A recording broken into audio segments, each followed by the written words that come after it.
All right, man. This is gonna be the last time I talk about robots and Empire. We got. I don't want to spoil too much of what's going on here, so we're gonna break this down into like three pieces. Okay.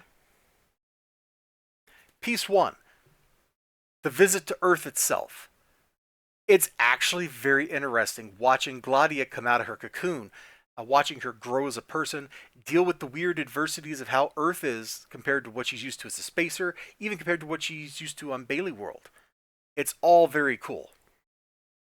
We are no longer flashbacking like in the previous section where, I don't know, like 60 pages of flashbacks occurred, then it just kind of like started hurting my head. No, here we're definitely in the present. We're starting here, we're going here. And the book, this section of the book concentrates entirely on the robot characters. It's all about Daniil, it's all about Giscard. And they're not supposed to be wandering around Earth, so it's great. They have a cool dinner party where Daniil goes and engages with somebody. They use computers to investigate things, and this all still kind of written in a way where no, I think at this point you do have enough information you could have guessed the plot because Daniil kind of like dishes it out right before he unveils it to Giscard. So at that point you would have enough information to kind of guess what was going on.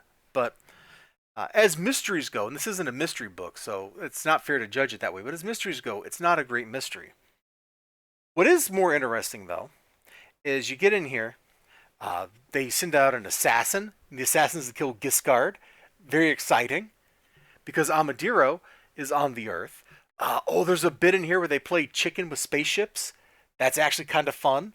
Uh, it gets a little deflated when Daniil and Giscard like analyze all this stuff after it happened, and it's kind of like, this is you took all the excitement and in the moment stuff out by over analyzing it, but okay. So some interesting and cool character development happens. The actual ending, I thought was predictable, and they meet this person named Quintana. She's like a minister of energy or something, and they met at the dinner party. And she's like, this is interesting because she wants to hang out with Daniil. There's just fun stuff like that. Interesting little character moments, interesting bits of development, world building, and I like those. That was thing number one. Thing number two, this book is extremely prejudiced against large numbers of people. So Almadiro, the bad guy, is prejudiced against Earth people and settlers. He hates them. He wants them all to die.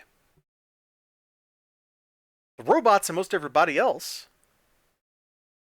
they're actually prejudiced against the spacers. Now you're thinking, okay, well that's just two groups that don't like each other. Yeah, but the overarching plot line, the story itself, goes to great lengths to tell us how the spacers are bad and wrong because they have robots. The spacers are wrong because they're going to die. The spacers suck. The spacers yada yada yada. So that whole bit about Gladia's whole let's have peace, let's all treat each other like humans, like equals, let's grow together, be together, learn how to help each other, learn to serve one another. It's just dressing. It's thrown right out. Has absolutely no bearing on the thesis of the book.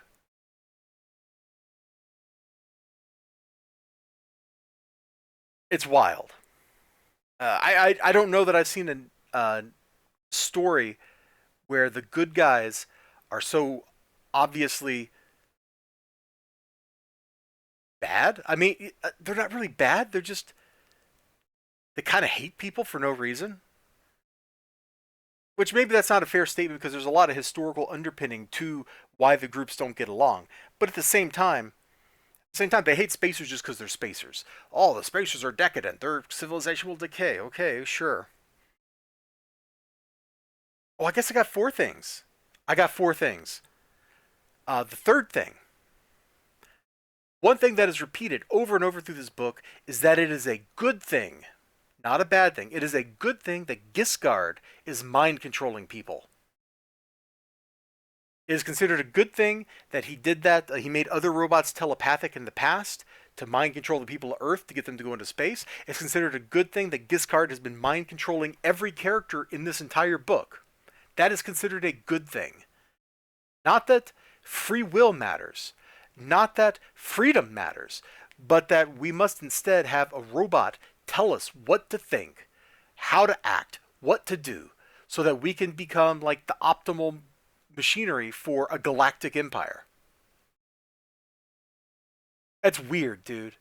You know, isn't Asimov, wasn't he born in the Soviet Union? So I guess you can take the Russian out of the Soviet Union, but you can't take the Soviet out of the Russian or something here.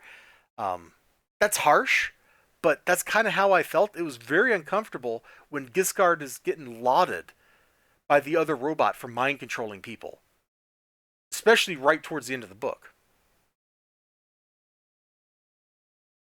All right, fourth thing, which was originally going to be my third thing, the fourth thing that I want to bring up is just the plot.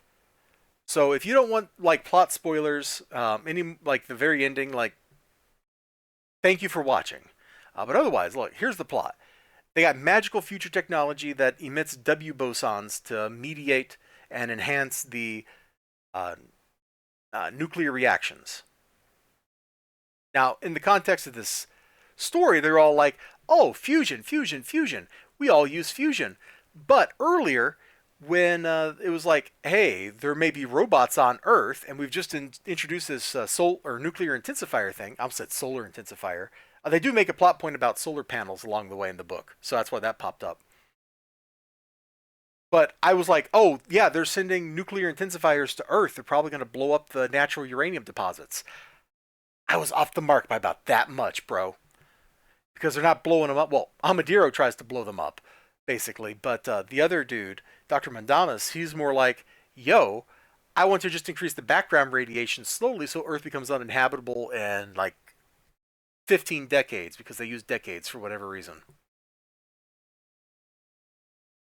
And apparently, once he locks in like a button click, you can't stop the reaction. Like, that makes no sense at all. Because if you cut off that source of W bosons, the background, which I'm not even sure how bombarding nuclear matter or like atomic matter that's radioactive with W bosons is going to increase the radioactivity rate. That's a much more complicated interaction than that. But assuming that the magic technology works the way it's supposed to, then how's cutting the source of the bosons not gonna stop the reaction? Like, that doesn't make a lick of sense to me. If something is increasing because you're pouring power into the system, if you cut the power off, it should probably start decreasing again because it's been artificially inflated. That radioactive matter, all the uranium and plutonium and thorium and stuff that's in the Earth's crust, is not dense enough to reach criticality on its own, or it would have already blown up. And there may be deposits that are right on the edge of criticality or something. But like, as soon as your force, your impetus that you're putting on the matter to emit more particles goes away, you're going to fall back to your prior levels of radiation. In fact, it'll be lower because you burned up more of your fuel. So that seems really weird to me. That rang wrong. But it's a contrivance because they're trying to get people to leave the Earth and go into space to build the galactic empire. Emperor Palpatine would be proud. If Emperor Palpatine had mind control robots, he wouldn't have even needed to kill the Jedi. All right. Thank you for watching. I know we've talked a lot about robots and Empire on my channel, but this book was a struggle, man. This book was like work for large portions of it. That first section was rough, bro. Solaria and Bailey World were much quicker. The final section, pretty super fast reading. The flashbacky section, it was a little bit of a chore, but it was also mostly good outside of the parts where they were just going on and on about basically nothing for page after page. Well, take care of yourselves. You have a great one. Remember to like, comment, subscribe, all that good stuff. Hope to see you again next time. Until then, Daniil Olival signing off. Bye-bye.